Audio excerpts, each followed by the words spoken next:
anterior, eu mostrei como calcular média, mediana e moda com dados brutos. Agora é a vez dessas mesmas medidas, mas com dados agrupados, por enquanto, sem intervalo de classes. Nós vamos começar com a média. Em seguida, nós vamos ver essas mesmas medidas com intervalos de classes.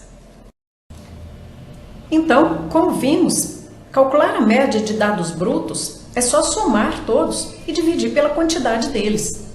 Mas o que acontece quando o número de dados é relativamente grande? Temos então que agrupá-los em uma tabela. Feito isso, é só utilizar a formulazinha e fazer o cálculo da média. Gente, nós estamos falando de média amostral, tá bom? A fórmula é x barra é igual ao somatório da coluna xi vezes fi dividido pela soma da frequência. Nós vamos ver isso com detalhes. Xi é o iésimo valor, né, no caso, e fi é a frequência. E n é o tamanho da amostra, ou seja, quantos dados que nós temos, né? Então vamos ver com mais detalhes. Então vamos fazer esse exemplo aí.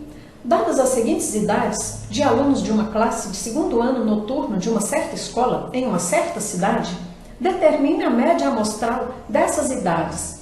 15, 15, 16, 16, vejamos que tem vários valores, né? Então, quer dizer, para a gente somar um de cada vez, fica complicado. Então, vamos mostrar como é que resolve. Pessoal, na aula anterior, eu mostrei como que calcula a média de dados brutos. Nesse caso, é interessante quando são poucos dados, né? Agora aqui são 35 dados, então fica trabalhoso nós fazer o cálculo dessa média somando todos para dividir por 35, inclusive tem valores repetidos.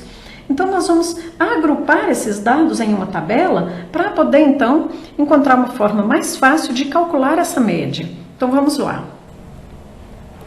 Então, gente, esses números são idades de uma turma de alunos do segundo ano noturno de uma certa escola em uma certa cidade. É uma amostra, no caso, né?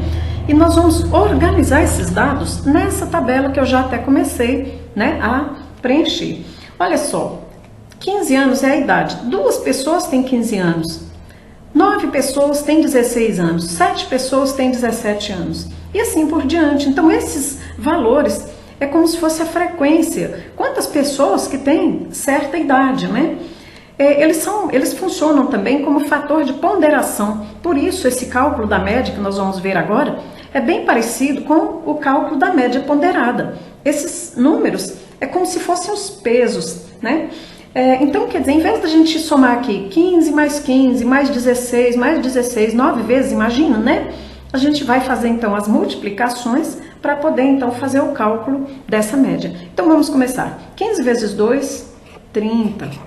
16 vezes 9, 144. 7 vezes 17, 119. 18 vezes 6, 108. 110. 156. Somando todos esses valores, nós vamos encontrar aqui 667. É como se fosse somar a idade de todos os 35 alunos que estão na sala, né? E somando aqui a frequência, que a gente já sabe que é 35, beleza. Agora, para calcular a média, simplesmente usar a formulazinha. O somatório dessa coluna dividido pelo somatório desta, né? Então, vai dar 19,05 anos. Então, essa é a média dos nossos dados. Não tem problema vir valor quebrado, tá, gente? Porque é média, né? Ah, gente, deixa eu falar aqui um pouquinho sobre essas letrinhas, né? XI é a classe em si, né? Por exemplo, nesse caso, são idades, né? Então, XI é classes. É a classe, né, que está sendo pesquisada. O FI é a frequência absoluta dessa classe. Quer dizer, não é porcentagem, é quantas, por exemplo, quantas pessoas, né, que tem 15 anos. Então, FI é a frequência absoluta. Frequência absoluta. Prontinho. Então, pessoal, esse exemplo aí que eu dei é fictício, tá? Foi eu mesmo que inventei. E a fonte do conteúdo é própria. Nós vimos aí, por enquanto, como calcular a média com dados agrupados sem intervalo de classe. Os próximos assuntos é mediana e moda, ainda sem intervalo de classe. Depois, mais para frente, é que eu vou falar sobre os agrupamentos com intervalo de classe. Então, pessoal, é isso aí. Por hoje é só. Obrigada a todos e até a próxima.